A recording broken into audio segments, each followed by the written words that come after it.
Bueno, hola gente, ¿cómo están? Ahí se conectó un Daimon. Estuvimos hablando de la clase pasada de los... el encuentro pasado de los Daimon. Bueno, vamos a arrancar con el tema de hoy. Perdón, tardé un poquito en acomodarme. Bueno, buenos días a todos. Bienvenidos al cuarto encuentro de nuestro taller de lectura filosófica. Como recordarán, estamos leyendo una obra de Platón que se llama Teeteto. Durante el último encuentro estuvimos tratando de entender el trabajo de Sócrates como partero de ideas. Estudiamos algunas características de su mayéutica, su técnica para conseguir verdades. También hablamos sobre el demonio que aconsejaba a Sócrates, ese daimon del que les hablaba, que en algunos momentos lo obligaba a comportarse de determinada manera, el daimon. Vimos también la primera gran respuesta, ¿sí?, que da Teeteto a la pregunta por el saber. Esta respuesta estaba relacionada con una teoría de Protágoras, la teoría del homo mensura, ¿sí?, que dice que el hombre es la medida de todas las cosas. Homo mensura es la denominación en latín. Esta teoría de Protágoras nos había llevado a otra más general, ontológica, ¿sí?, la de Heráclito, que afirmaba que el origen de todo está en el movimiento. Y hasta ahí habíamos llegado el encuentro pasado.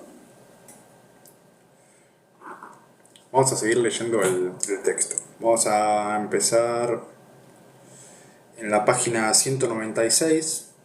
Y estamos en el renglón número 10. Empiezo a leer, ¿sí?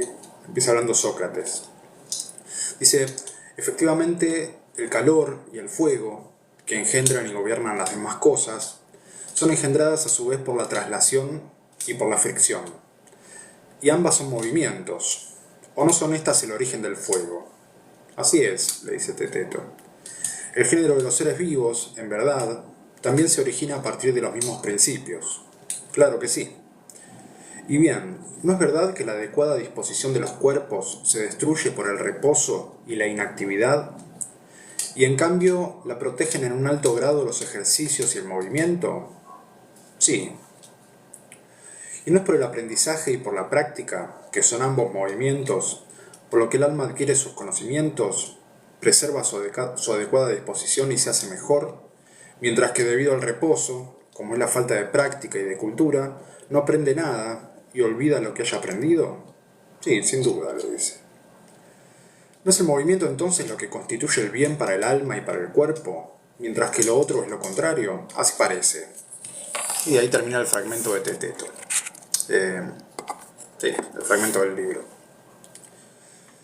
En este fragmento, Sócrates habla acerca del fuego. Sí, importante. Y dice que el fuego y el calor engendran y gobiernan todas las cosas. Otra vez se está refiriendo a la ontología de Heráclito. ¿No? Para él, para Heráclito, el fuego era un elemento fundamental de la naturaleza. Todas las cosas se originan y se destruyen en el fuego. Podemos decir que para Heráclito el fuego era el arjé de todas las cosas. Y arjé es un término griego que significa algo así como elemento inicial y constitutivo de todas las cosas. Es algo parecido a la partícula de Dios que buscan los científicos hoy en día. El elemento del cual proceden todos los demás elementos. La cosa de la cual están hechas todas las cosas. Sócrates observa que si bien todo procede del fuego, el fuego a su vez procede del movimiento, como la traslación y la fricción. ¿Sí? Cuando nos movemos generamos calor, y si frotamos dos maderas conseguimos fuego. También observa que el movimiento se relaciona con todo lo bueno y deseable para los seres vivos, mientras que el reposo es todo lo contrario. Se relaciona con el mal y con la destrucción, con la muerte. Los cuerpos de los seres vivos responden excelentemente al movimiento, ¿no? Cuando sus cuerpos se mueven periódicamente, estos se fortalecen y gozan de buena salud. Pero cuando no lo hacen, cuando no se mueven, estos cuerpos se degradan y finalmente se destruyen. Lo mismo, dice Sócrates, ocurre con las almas. Cuando ejercitamos el alma, aprendiendo cosas y practicando aquello que aprendimos, se fortalece y se hace mejor. Si mantenemos el alma en movimiento, como pasa con el cuerpo, se va a poner más rápida y más fuerte. Cada vez vamos a aprender más rápido y mejor. Notemos que Sócrates entiende que con el alma pensamos. Hoy en día la creencia general del ámbito científico es que el pensamiento es el resultado de un proceso físico que tiene lugar en nuestro cerebro. Para Sócrates y para Platón también, el alma y el cuerpo son dos cosas distintas, totalmente separables. Creían en la inmortalidad del alma.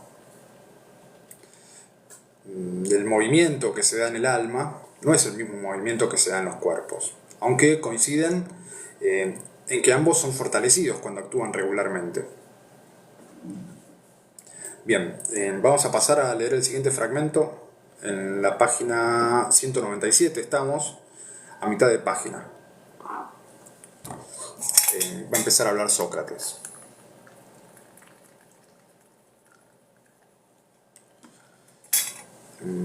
Bien, empiezo. Sócrates. ¿Es necesario hablar aún más de la calma del aire y de la bonanza en el mar y de otros fenómenos por el estilo, para mostrar cómo las diferentes formas del reposo corrompen y destruyen las cosas, mientras que lo otro las preserva? Añadiremos a esto como colofón que la cadena de oro mencionada por Homero no es otra cosa que el sol, y que si se produce el movimiento en la bóveda celeste y del sol, todo es y se preserva entre los dioses y entre los hombres, pero que si se detiene, como si hubiese sido atado, todas las cosas se destruirían, y el mundo entero se pondría, como suele decirse, boca abajo. A mí me parece, Sócrates, que esto revela efectivamente lo que estás diciendo, le dice Teteto, ¿no? Y Sócrates responde: así es, mi buen Teteto, como debes entenderlo. En primer lugar, por lo que se refiere a los ojos, lo que llamas color blanco, no es algo que en sí mismo tenga una realidad independiente fuera de los ojos, ni en los ojos, y no le puedes asignar espacio alguno, ya que sin duda al ocupar una posición determinada, permanecería inmóvil y no podría llegar a ser el devenir. Naturalmente. Sigamos una vez más aquella doctrina y demos por sentado que ninguna cosa tiene un ser único en sí misma y por sí misma. Así resulta evidente que el negro y el blanco y cualquier otro color no se engendra sino por el encuentro de los ojos con el movimiento adecuado.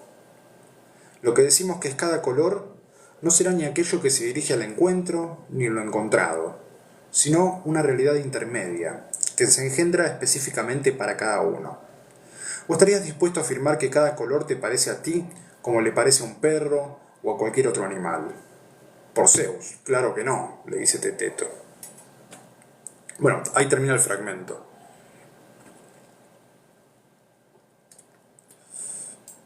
Por Zeus. Bueno, por otro lado entonces, pasa igual en el mundo físico, ¿no? El aire y el agua, si no están en movimiento, si no circulan, se estancan y se pudren. Si los planetas y las estrellas dejaran de moverse, se destruiría absolutamente todo lo que conocemos. Notemos que cuando habla de cielo, Sócrates usa el término bóveda celeste. Muchos griegos creían que la Tierra ocupaba el centro del universo, ¿no? La Luna y el Sol se movían circularmente alrededor de la Tierra. Y más allá, rodeando todo ese sistema, estaba la bóveda celeste. Una especie de cúpula o una caparazón que lo encerraba todo. Detrás de esa bóveda, lo único que había era fuego. Y las estrellas que se veían ahí eran orificios en esa bóveda. Pequeños agujeros que permitían ver el fuego que había más allá. Por eso decían que brillaban las estrellas, ¿no? Porque se veía el fuego que estaba detrás. Si investigamos un poco, también podemos encontrar otras teorías que describen al universo de diferentes maneras. También había pensadores que aseguraban que el Sol era el centro de todo y que era una bola de fuego, como sabemos que es hoy en día. Pero la idea que predominaba en aquella época era la teoría geocéntrica, que es más tarde la que va a retomar Aristóteles, con algunos ajustes bastante curiosos. Entonces, tenemos la teoría geocéntrica, ¿sí?, que es la que dice que la Tierra es el centro del universo, y la heliocéntrica es la que afirma que es el Sol. Helios era el dios del Sol, según los griegos, y manejaba un carro que giraba alrededor de la Tierra, una vuelta por día. Podríamos dedicar un taller entero para explorar todas estas teorías, lo anoto para más adelante. Ahora sigamos con Sócrates y con el problema del saber, ¿sí?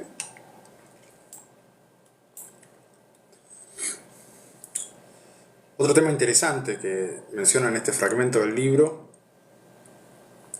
es la naturaleza de los colores. Sí, esperen que voy a verlo en los comentarios, a ver cómo viene esto. A ver si tiene alguna pregunta, comentario. Daimon, ahí el Daimon me pregunta ¿cómo estás? Bien, Daimon, gracias. Marcos Núñez, hola, ¿qué estás explicando? Bueno, es el cuarto encuentro este. Estoy explicando, estamos tratando de entender una obra de Platón, ¿sí?, que se llama Teteto. Bueno, esas eran las únicas preguntas. Vamos a seguir entonces.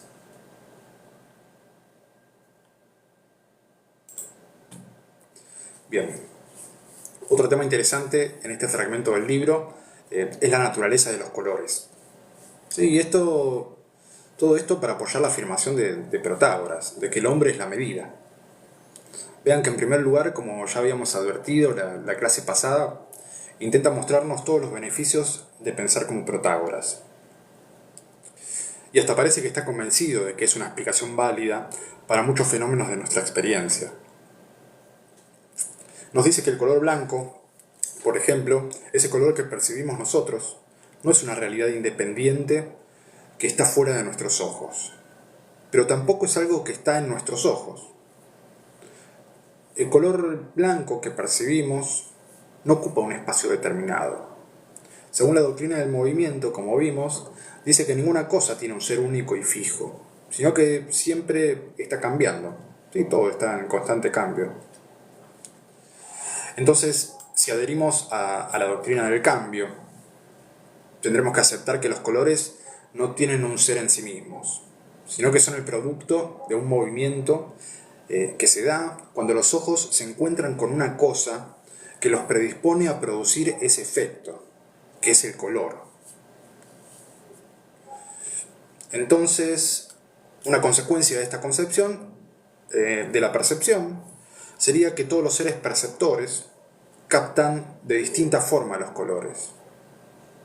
Esta consecuencia se puede trasladar a los otros sentidos, ¿sí?, al oído. No todos escuchamos los mismos sonidos, no todos vemos los mismos colores, no todos sentimos los olores de la misma manera, ¿sí?, los sabores podríamos decir también.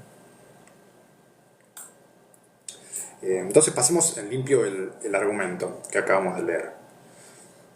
Yo lo armaría de la siguiente manera. Decimos, como los colores son el resultado de un movimiento que se da entre la cosa percibida y la cosa que percibe, siempre que se modifique una de estas dos cosas, lo percibido, como el color, va a ser algo distinto.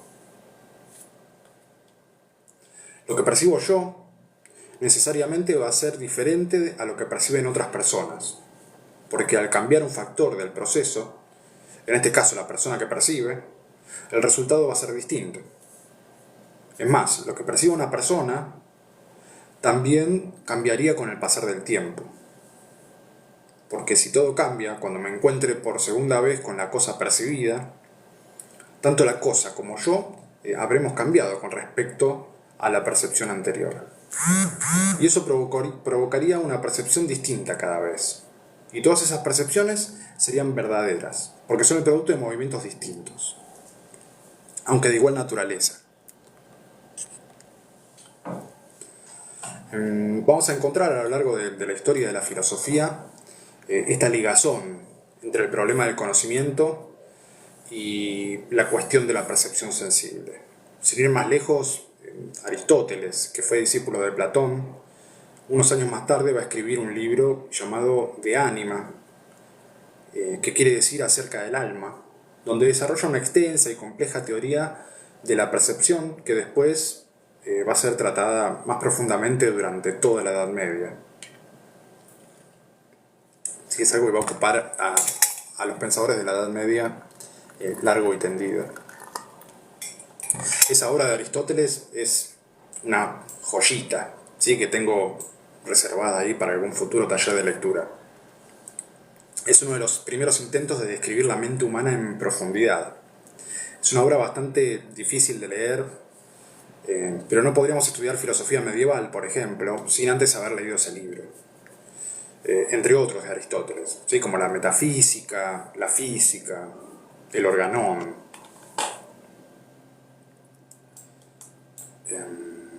Bueno, vamos a seguir leyendo el siguiente fragmento. A ver si hay alguna consulta, algún comentario. No, nada. Sigamos entonces.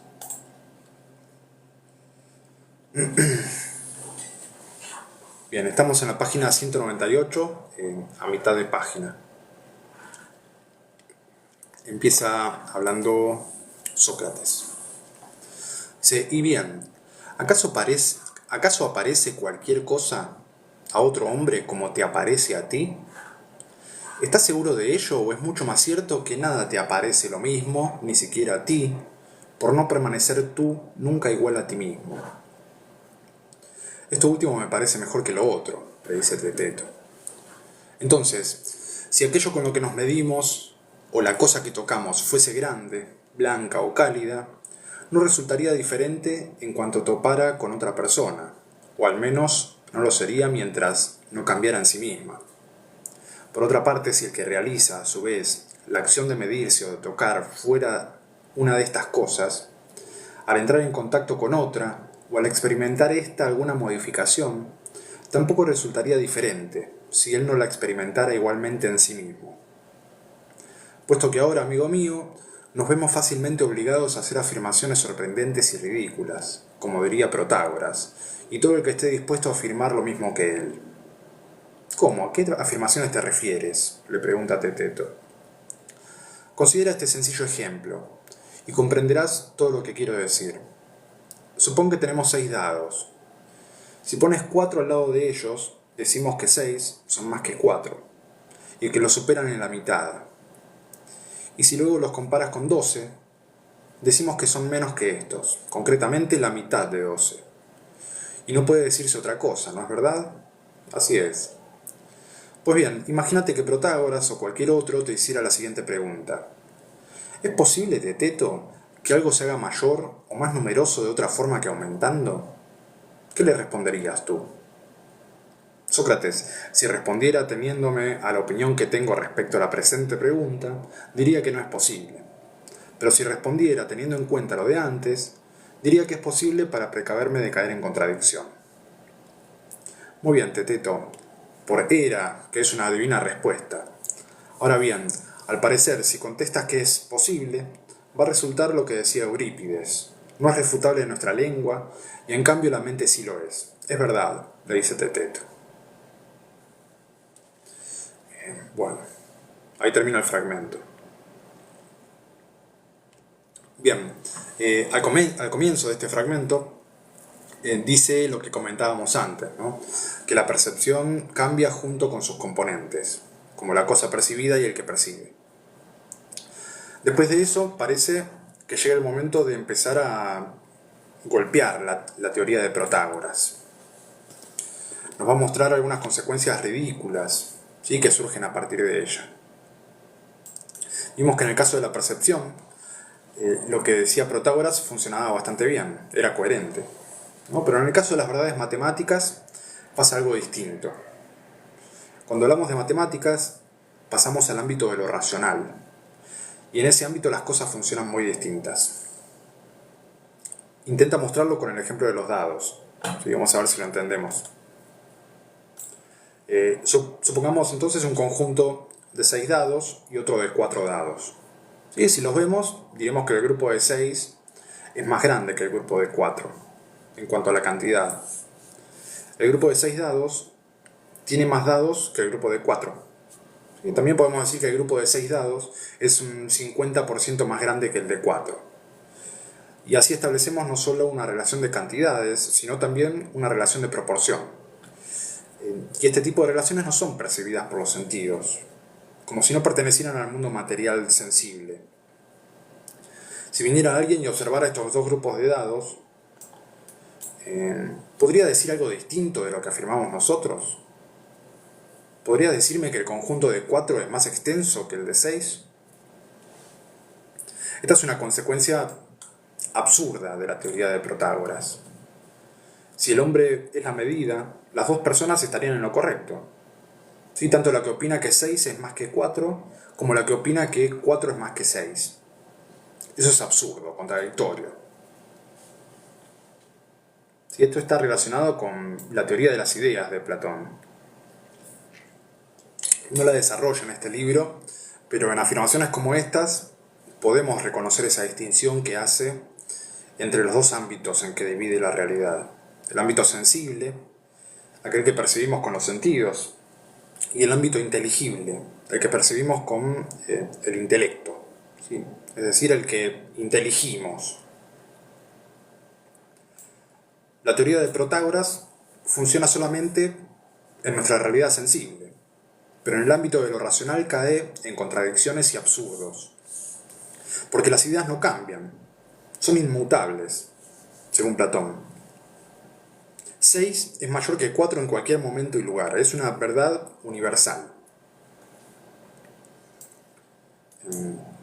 Entonces, este es el primer gran golpe al relativismo de Protágoras. Solo funciona en un aspecto de nuestra realidad.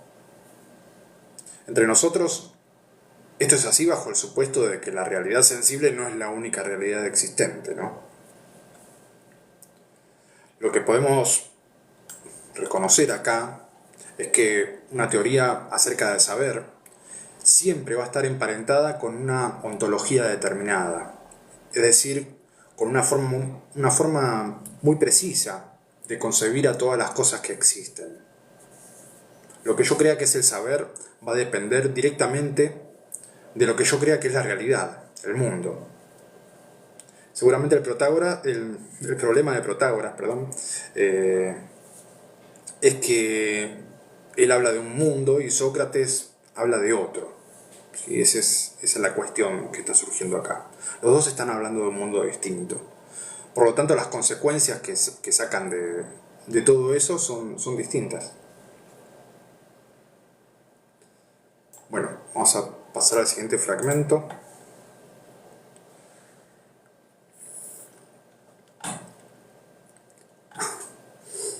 Acá veo una pregunta: ¿por qué el mundo es redondo?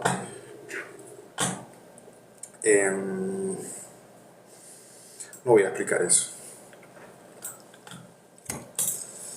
Bien, sigamos entonces.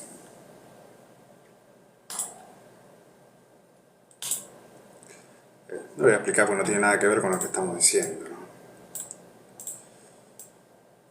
Bueno, pasamos al siguiente fragmento. Página 200. Ya estamos en la página 200. En el renglón 6. ¿Sí? Va a empezar hablando Sócrates.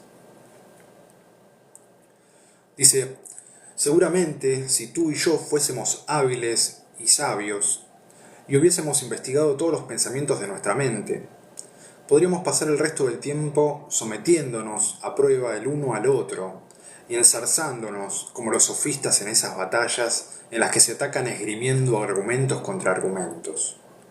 Pero en realidad, como somos hombres comunes y corrientes, antes que nada queremos examinar nuestros propios pensamientos en relación a sí mismos. para averiguar en qué consisten realmente y si concuerdan unos con otros o no concuerdan en absoluto. Desde luego es lo que yo desearía, dice Teteto. Yo también, ciertamente, dice Sócrates. Tal y como están las cosas, no tenemos más remedio que considerar de nuevo la cuestión con serenidad, ya que disponemos de mucho tiempo y no hay que enfadarse, sino examinarnos verdaderamente a nosotros mismos para ver qué son en realidad estas apariencias que se dan en nosotros. Lo primero que diremos al considerar esto, creo yo, es que ninguna cosa se hace nunca mayor ni menor, ya sea en volumen o en número, mientras permanezca igual a sí misma. ¿No es así? Sí. En segundo lugar, diremos que aquello a lo que no le añadimos nada, ni le restamos nada, no aumenta ni decrece, sino que permanece siempre igual, sin lugar a duda. Formulamos entonces una tercera afirmación. ¿No es imposible que algo sea con posterioridad lo que no era anteriormente, sin llegar a serlo en el pasado o en el presente? Sí, efectivamente eso parece. Ahora bien, estas tres afirmaciones, las que hemos concordado, pugnan entre sí en nuestro pensamiento, tanto al hablar de los dados como cuando decimos que yo puedo ser durante un año, con mi edad, y sin experimentar proceso alguno de crecimiento o disminución, más grande que tú, que eres ahora joven, pero que posteriormente seré menor, no por haber perdido volumen, sino por haberlo ganado tú. Pues en este caso yo sería posteriormente lo que no era con anterioridad, sin haber llegado a serlo. Y efectivamente, es imposible haber llegado a ser algo sin llegar a serlo. De manera que no me sería posible llegar a ser menor sin haber perdido volumen. Podríamos citar miles de ejemplos por el estilo, si estamos dispuestos a aceptar estos. Espero que me sigas, Teteto. Al menos a mí me parece que no te falta experiencia en este tipo de cuestiones. Bueno, un fragmento altamente rebuscado. Son de estos fragmentos que hay que leer 10 veces para entender algo. No se sientan mal si no lo entienden en la primera, pero es así, es Platón. Bueno, vamos a ver qué podemos sacar de acá, ¿no? En la primera parte del fragmento, Sócrates se compara con los sofistas, en lo que yo creo que es un acto de falsa humildad. Él dice que si fuera un sabio, que supiera muchas cosas, y que ya hubiese examinado profundamente sus pensamientos, solo en ese caso no tendría más opción que tratar de imponer sus conocimientos por sobre los de Teteto, entablando una batalla de argumentos, tal como lo hacen los sofistas. Ellos, según Sócrates, actúan como si fueran dueños de la verdad. Si están tan seguros de sus conocimientos que no se preocupan por examinarlos profundamente. Por el contrario, lo que hacen es tratar de convencer a los demás de que sus argumentos son los únicos que llevan a la verdad. Sarcásticamente, a mi parecer, dice que eso lo hacen los sofistas porque son hábiles y sabios. ¿Sí? Al menos eso es lo que ellos creen. Pero él, Sócrates, es consciente de sus limitaciones, así que antes de tratar de imponer sus creencias a otras personas, lo que deben hacer es someter a juicio a sus propios pensamientos. Conócete a ti mismo, ¿sí? Es otra frase célebre de Sócrates.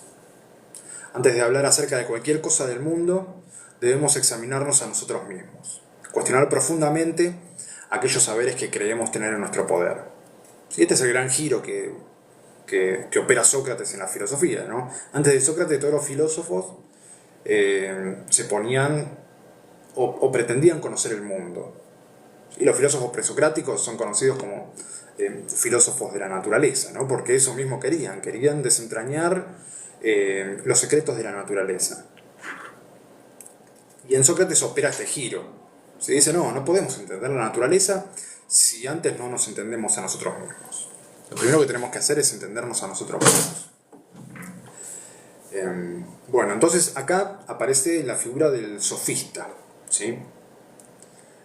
Que me veo en la obligación de desarrollar, como le pasaba a Sócrates, ¿no? Tengo una voz en la cabeza que no me deja seguir leyendo sin antes explicar quiénes eran estos personajes, aunque no tenga ganas de hacerlo. Creo que todos tenemos esas voces en nuestra cabeza que nos hablan sin nuestro consentimiento, ¿no? Sócrates las interpretaba como un daimon, ¿sí?, que gobernaba sus acciones. Actualmente me parece que nos fuimos convenciendo de que esas voces somos nosotros mismos, aunque muchas veces dicen lo que quieren, no las podemos callar, ¿sí? Se escapan de nuestra voluntad. Bien. Bueno, después de rozar un poco con la esquizofrenia, pasemos a los sofistas. Esta discusión que Sócrates viene entablando con el pensamiento de Protágoras, creo, no es nada personal con él particularmente. Esta discusión es contra todos los sofistas en general. Protágoras era un sofista, ¿no?, uno muy importante. Perdón si se escucha mucho ruido, está pasando el que compra colchones, vende heladeras. Un clásico. Bueno, entonces estábamos en que Protágoras era un sofista. El término sofista toma su origen del griego, de la palabra sofistés, ¿sí?, que podríamos traducir como sabios, los que poseen saber o están dotados de riqueza espiritual. También podría traducirse como maestro. A partir de las críticas de Platón, en estos libros, este término, sofista, pasó a tener una connotación peyorativa. Su significado pasó a representar una ofensa, porque se comenzó a relacionar con los argumentos falsos y engañadores. A Platón le caían bastante mal los sofistas. En primer lugar, porque eran mayormente extranjeros. ¿Sí? A los atenienses en general no les caían bien los extranjeros. En segundo lugar, porque eran maestros, ¿sí?, como él. Así que les representaba una competencia.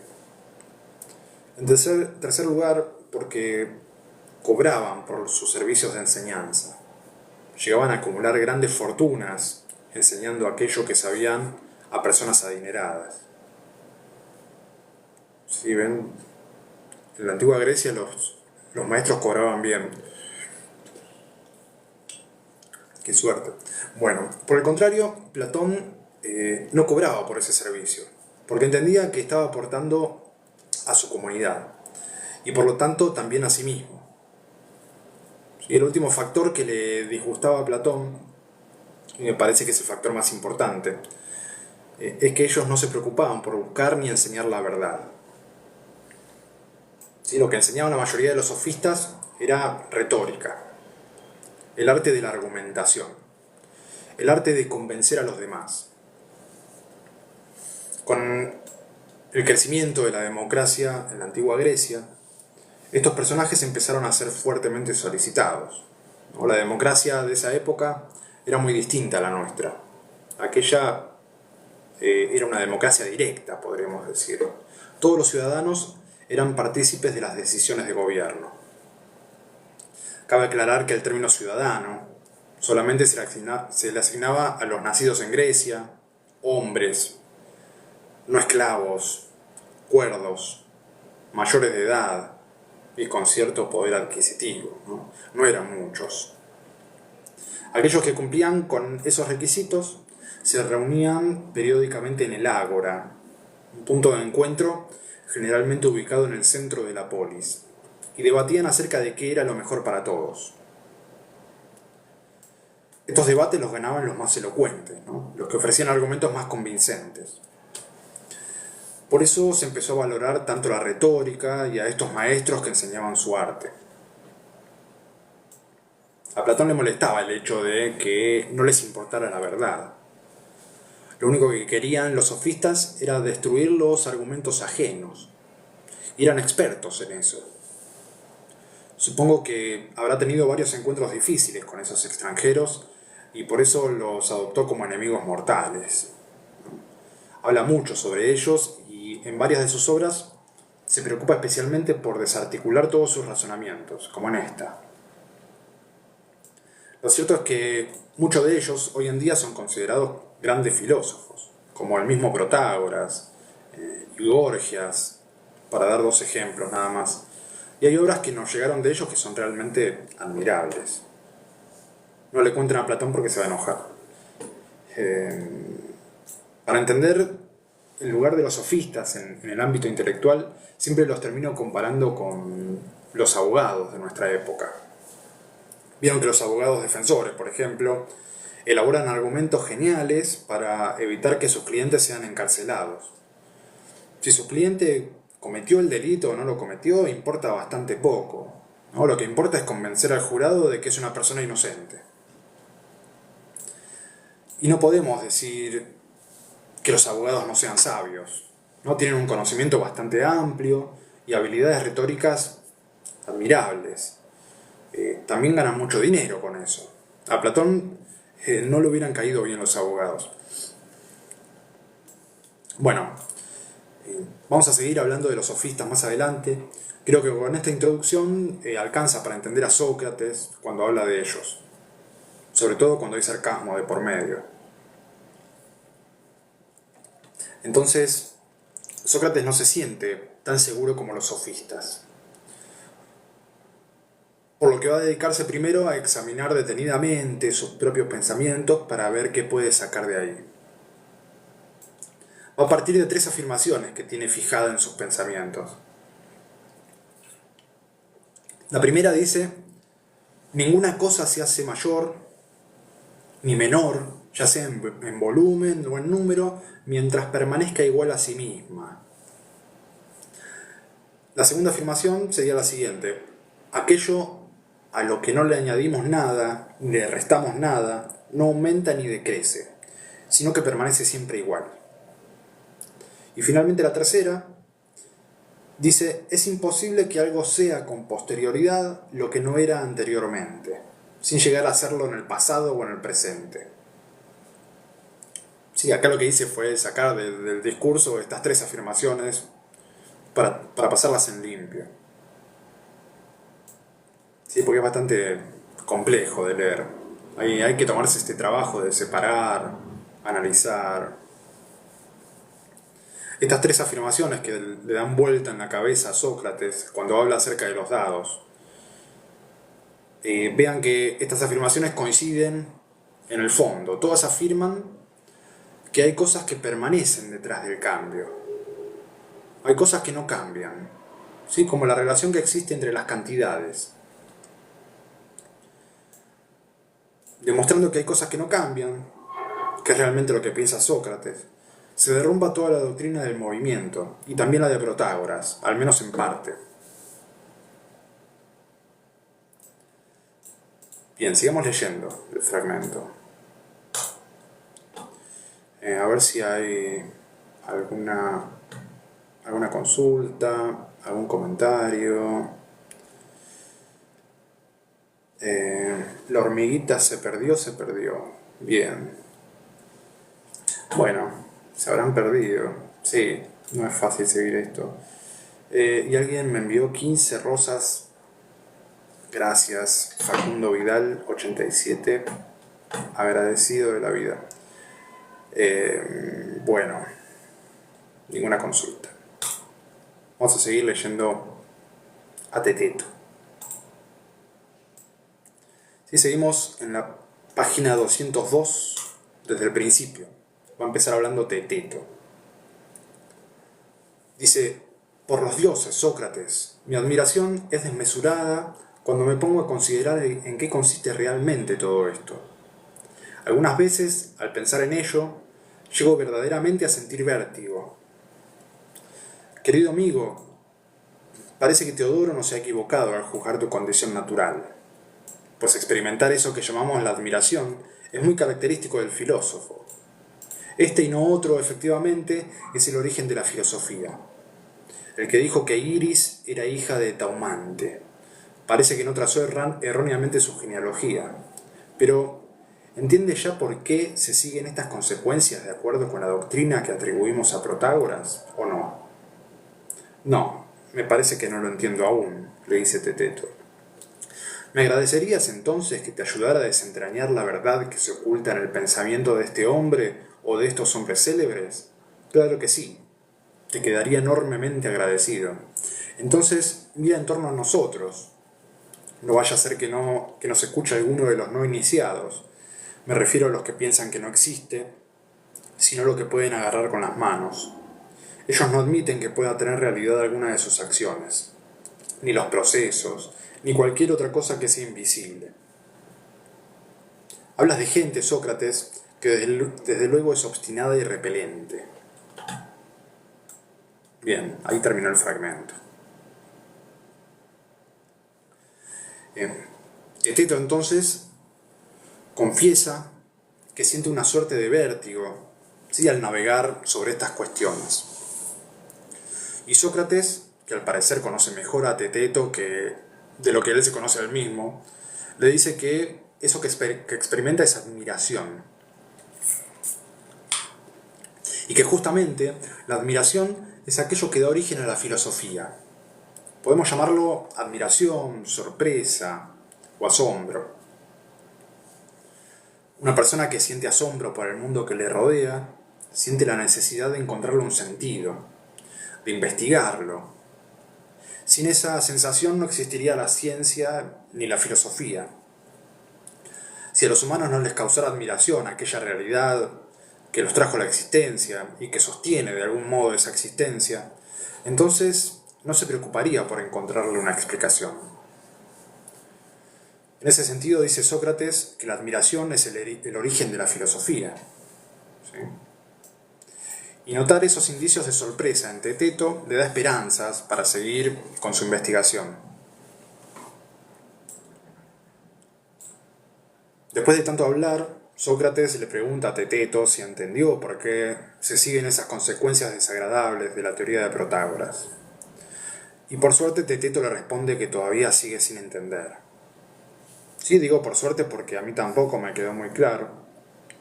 Así que Sócrates va a tener que explicarlo de otra manera. A ver si se aclaran las cosas. Obviamente Sócrates no se hace responsable de la explicación. Le dice a Teteto que lo va a ayudar a desentrañar el pensamiento de aquellos hombres.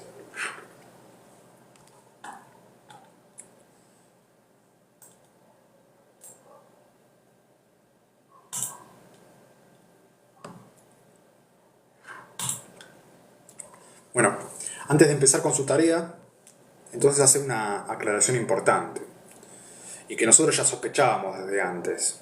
Le dice a Teteto que tenga cuidado de que no los escuchen los iniciados, ¿sí?, aquellos jóvenes inexpertos que creen que existen solamente aquellas cosas que pueden agarrar con las manos. Se está refiriendo al ámbito sensible de nuestra realidad. Aquellas personas creen que existe solamente el mundo sensible, aquello que pueden ver y tocar. Son gente obstinada y repelente, le responde Teteto. Y Sócrates nos facilita algunos ejemplos de cosas que existen y que no podemos ver ni tocar, como las acciones y los procesos. Aquellas personas no les asignarían realidad a estas cosas, sin embargo existen.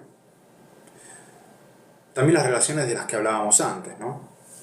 La relación mayor que, menor que, mitad de, no existen verdaderamente según ellos. La amistad también es una relación. ¿Sí? No la podemos ver ni tocar. Sin embargo, no podemos decir que no existe la amistad, porque de algún modo la experimentamos.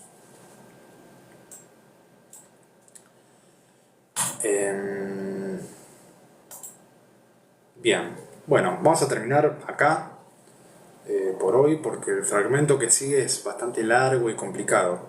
Prefiero que lo leamos la semana que viene al comienzo del taller, así lo agarramos con la mente fresca.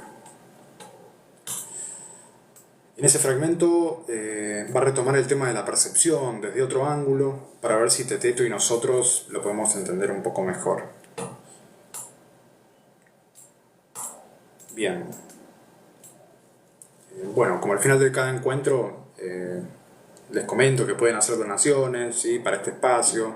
Siempre al final de mis videos les dejo los datos de Mercado Pago y PayPal si quieren colaborar, bienvenido sea. Si no, también está todo bien. Y bueno, nos encontraremos la semana que viene. ¿Sí? Chao, suerte.